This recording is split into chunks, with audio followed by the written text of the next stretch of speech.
자, 여러분들 반갑습니다. 부비게이터입니다.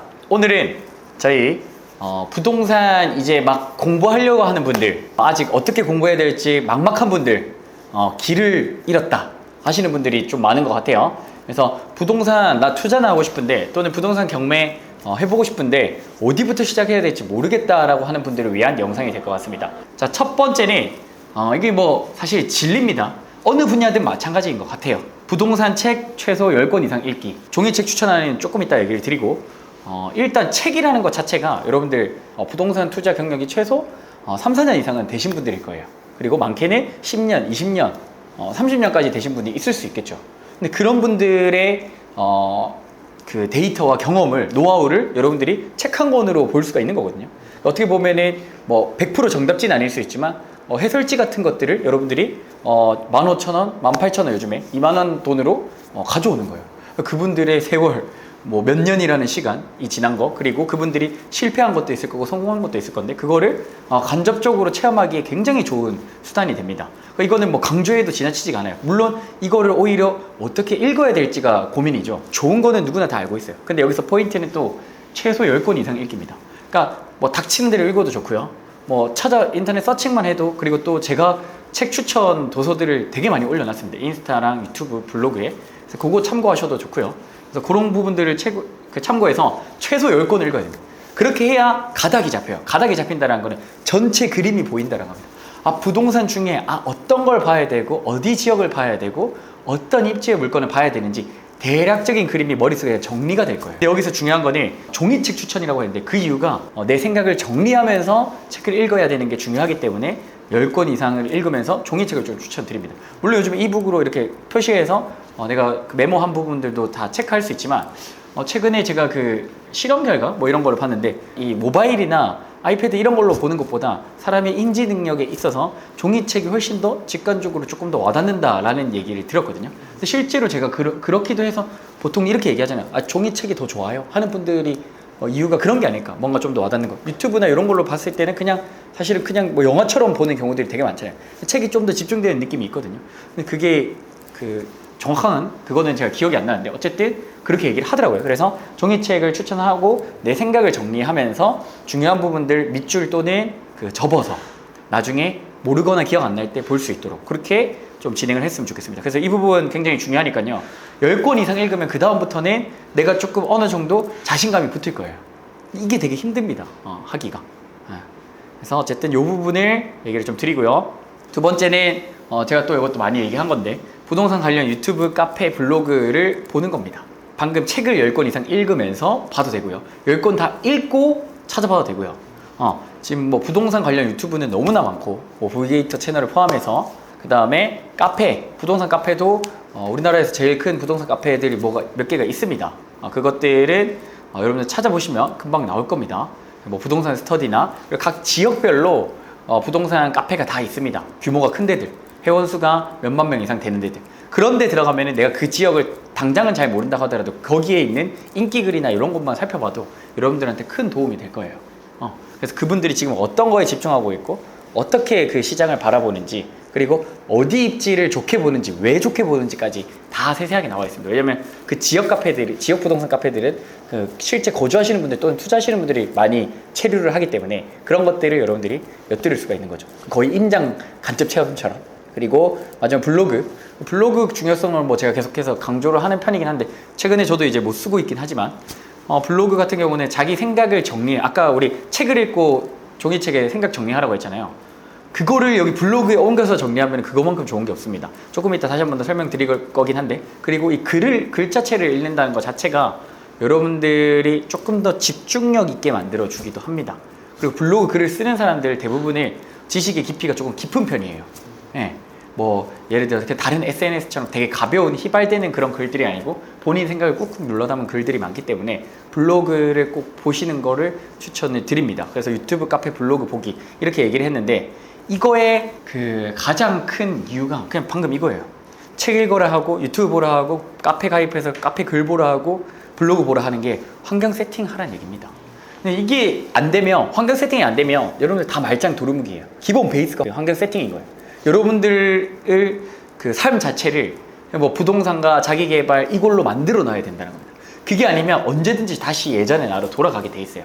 책 두세 권 읽다가 마는 거예요. 그러면 그것만큼 시간과 에너지를 허비하는 일이 없겠죠. 차라리 그 시간에 그럼 부동산 공부하지 말고 딴 거 집중해서 더 커리어를 키우든 부업을 열심히 하든 사업을 창업을 하든 그런 거에 힘을 썼으면 되는데 다 휘발된다는 거예요.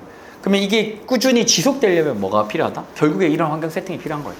유튜브 구독 창란에 부동산 자기개발 자본주의 관련 경제 채널들이 구독이 돼 있어야 되고 알고리즘에 그것들이 대체로 80% 이상 떠야 되고 카페에 들어가는 게 습관이 돼서 부동산 카페 인기글을 보면서 그 사람들이 얘기해준 인사이트를 보는 게 일상이어야 되고 그리고 블로그 마찬가지입니다. 유명한 블로거들이 쓴 그런 데이터와 통계들을 통해서 지금 시장이 이렇게 돌아가는구나 라는 것들을 아는 것이죠. 그리고 내가 직장을 다니면 직장을 마치는 시간 또는 뭐 휴게 시간이나 이럴 때 틈틈이 독서를 할 수 있는 그런 습관들이 배어 있어야 된다. 이것 전부가 여러분들이 부동산 투자를 하기 위한 환경 세팅이 하기 위해서 이것들을 지금 얘기를 드린 거예요. 그래서 여러분들은 이거를 기억을 하셔야 됩니다. 그래서 제가 지금 모임 하고 있는 거 있잖아요. 부동산 자기개발 모임, 부자 모임. 올해 연말까지 계속 진행을 하는데 한 달에 책을 2권 정도 같이 읽습니다. 그리고 토론을 하고 있어요. 그분들 중에 지금 한 3개월, 4개월째 부동산 책을 거의 10권 가까이 읽은 분이 있습니다. 매일 그 독서를 인증하면서. 그분이 지금 강의를 최근에 수강하셔서 또 열심히 강의를 듣고 있고요. 그분은 올해 안에 아마 성과를 하나 이뤄낼 것 같아요. 그런 분들 같은 경우는 본인 스스로가 그런 모임에 나오기를 자처를 하면서 꾸준히 나왔거든요. 결국 환경 세팅을 한 거예요. 근데 그분이 그런 환경 세팅 안 했으면 꾸준히 못 했을 겁니다. 그게 환경 세팅을 한 사람과 안 한 사람 차이입니다. 여러분 절대로 자기 자신을 믿지 마세요. 내 의지를 믿지 마십시오. 인간은 되게 나약한 의지를 가진 존재입니다. 그래서 그런 주변 환경을 세팅하는 게 훨씬 더 중요하다라는 걸 얘기를 드립니다. 네 번째로는 그게 다 완료가 됐다면 자 이제 공부도 열심히 하고 있죠. 그런 상황 속에서는 뭐다? 투자가 가능한 상황을 만들어야겠죠. 공부만 열심히 한다고 해서 어떻게 된다? 성과가 일어나는 건 아니잖아요. 실행력을 가지려면은 결국에 내가 그러면은 뭐 실행할 수 있는 돈이 있어야 될 거 아닙니까? 그래서 투자 가능한 상황을 여러분도 만들어야 된다. 그게 대표적으로 종잣돈 만들기죠. 그 투자 가능한 금액을 만들려면 어떻게 해야 될까요? 첫 번째, 수입을 늘린다. 또는 저축을 한다. 두 번째. 세 번째, 소비를 줄인다. 뭐 이런 것들이 있겠죠. 그런 상황들을 만드는 거예요. 이 세 가지를 다 하면 제일 좋겠죠. 근데 그게 여건상 안 되면 한두 가지라도 하면 좋은 거예요. 근데 그 중에 가장 대표적인 게 어쨌든 종잣돈을 모아야 되는 겁니다. 내가 주식에 가 있으면 주식의 일부를 매도를 하고 어떻게 부동산 투자금으로 치환을 시킬지 고민을 하고 실행을 하셔야겠죠. 뭐 지금 주식 장이 좋다고 해서 계속 또 그거 계속 좋은 것도 아닐 거거든요.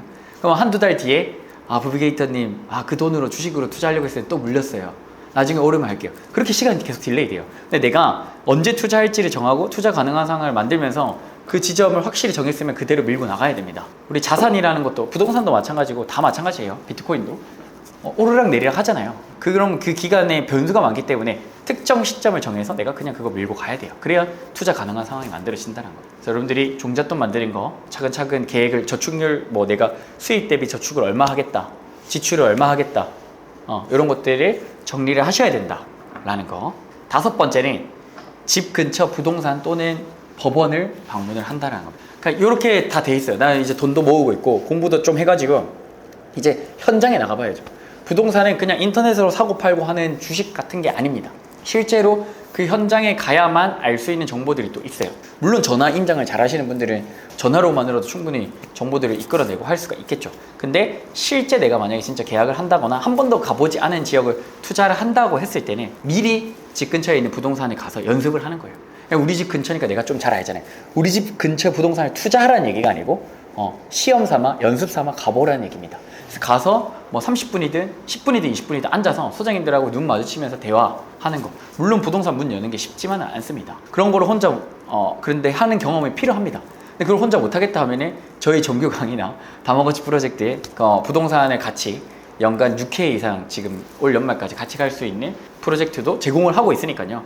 관심 있는 분들은 얘기를 해주시고, 그 다음에 이게 왜 중요하냐면 소장님들하고 결국에 대화를 나누고 시세를 끌어내고 어떤 호재가 있고 지금 상황이 어떻게 돌아가는지에 대한 대화가 안 되면 여러분들이 결국에 나중에 투자하는 데 있어서 굉장히 어려움이 있을 수가 있습니다. 결국에 내가 소장님들하고 대화가 안 되는 건 시세를 알지 못한다라는 것이고, 시세를 제대로 알지 못하면 잘못된 투자를 할 가능성도 높죠. 내가 시세가 얼마인지를 알아야 정확하게 그 가격에 맞춰서 거기서 제일 저렴한 물건 또는 제일 경쟁력이 있는 물건을 매수를 할 건데, 이게 돈이 한두 푼 들어가는 것도 아니고 그런 포인트가 있기 때문에 부동산을 집 근처에 그냥 한번 쓱 여러분들 토요일이면 토요일 평일에 연차 내든 반차 내든 시간 있으면은 그냥 쓱 한번 들려서 선생님들하고 그냥 얘기 나눠보는 거죠. 지금 부동산 시장이 어떤지, 찾으러 오는 사람들 많은지, 여기는 왜 사람들이 선호를 하는지, 어떤 부분이 장점이고 어떤 부분이 단점인지 이런 것들을 가볍게 한번 돌아보시길 바랍니다. 그리고 저희는 이제 부동산 경매를 하는 사람들이다 보니까 법원에 또 한번 가서 그 분위기를 느껴보고 신기할 거예요. 실제로 이게 낙찰되고 그 사람들이 웅성웅성하고 막 떨어지는 사람 있고 입찰표 잘못 쓴 사람 있고 그런 것들이 되게 큰 경험이 됩니다. 그래서 법원 같은 거 한번 가서 모의 입찰 같은 거 한번 해보는 거죠. 실제로 이 아파트 가격이 난 얼마에 낙찰될 것 같은데 얼마에 낙찰이 되었네? 왜 저 가격에 낙찰됐을까? 저런 생각들을 하면서 여러분들이 가보시는 겁니다. 그래서 집 근처에 부동산 또는 법원에 간다. 이거 되게 중요한 포인트고 한번 가보십시오. 아까도 얘기 드린 대로 기록을 해야 돼요. 기록을 결국에 이 부동산에 방문을 한 거, 법원에 가는 거 전부 다 기록이 남아 있어야 됩니다. 그럼 이거를 잘하는 분들이 어디 하냐면 보통 아까 얘기 드린 블로그에 합니다. 블로그에 그냥 내 생각 정리하듯이 글을 적는 거예요. 그러다 보면은 되게 많은 변화들이 일어납니다. 제가 처음에 블로그를 시작을 해서 되게 좋은 투자자들 그리고 우리 수강생들을 만나게 됐는데 이 블로그에 언젠가 내 이야기를 기록하다 보면 누군가 내 이야기에 관심을 가져주고 또 거기에서 또 환경 세팅이 된단 말이에요. 좋은 사람들 만나서 투자에 대한 얘기도 나눌 수 있고 더 좋은 투자처 또는 더 좋은 자기 개발을 할 수 있는 그런 되게 전초가 될 수가 있어요. 그래서 이거를 블로그 같은 데 기록을 하든지 아니면 내 메모장, 근데 그런 건 또 금방 잊어버릴 수가 있으니까 이건 언제든지 블로그에 쓴 글을 내가 또 볼 수가 있기 때문에 편하기도 하거든요. 그래서 어찌됐든 간에 제일 중요한 거는 기록을 해야 된다. 마지막은 그럼 이것까지 다 했어. 기록까지 다 했어. 그러면은 뭐 해야 돼요? 경매 물건 이제 검색해야죠, 여러분들. 뭐 보면서 아까 유튜브 봤을 거 아니에요. 부비게이트 영상하고 이런 거 다 봤을 거 아닙니까? 그래서 이거 보고 부동산 경매 물건 나는 어떤 거 투자해보지? 어디 지역에 해보지? 아파트를 할까? 빌라를 할까? 오피스텔을 할까? 상가를 해볼까? 묘지를 해볼까? 지분을 해볼까? 되게 여러 가지죠. 그런 것들을 여러분들이 검색을 하시라는 겁니다. 실제로 이게 다 지금 이어지는 행동들이에요. 여러분들이 이론 공부는 앞에서 충분히 해야 돼요. 근데 그 이론 공부에 앞서서 뭐 해야 된다? 환경 세팅해야 된다 얘기 드린 거고, 그 이론 공부가 충분히 되고 있다라고 판단되면은 현장을 가보라고 했죠. 부동산 법원. 그러고 난 다음에 그런 기록들을 블로그 등에 기록을 하고 그것들을 루틴화 시켜낸 과정 속에서 한 단계 더 나아가서 경매 물건을 검색하든 또는 내가 모의 투자 같이 하는 거예요. 모의 투자, 모의 입찰 해서 이 물건을 산다면 어떻게 해야 될까? 투자금이 얼마나 필요할까? 대출은 얼마나 받아야 될까? 대출 이자는 얼마나 나가지? 근데 생각해보니까 대출 이자가 이만큼 나가면 내 소득에 비해 과한 건 아닌가? 아닌가? 충분한가? 이런 것들을 또 따져야겠죠. 근데 그러면서 또 그 다음 스텝은 계속 그런 거예요. 내가 몇 년 뒤에 결혼을 하지 않을까? 자녀가 생길 것 같은데 그런 계획들을 잡아가는 겁니다. 하나씩 하나씩. 이거를 처음부터 제가 다 알려드리면 여러분 머릿속에 복잡해질 것 같지만 방금 제가 얘기 드린 이 7가지 방법대로 차근차근 따라온다면 쉬워요. 그러니까 이거를 한 번에 지금 다 하려고 하지 말고요. 제가 오늘 얘기 드린 내용을 하나씩 하나씩 맞춰간다고 생각하십시오. 저는 오늘 영상 여기서 마무리하고요. 부비게이터 영상 좋아요, 구독 부탁드리겠습니다. 감사합니다.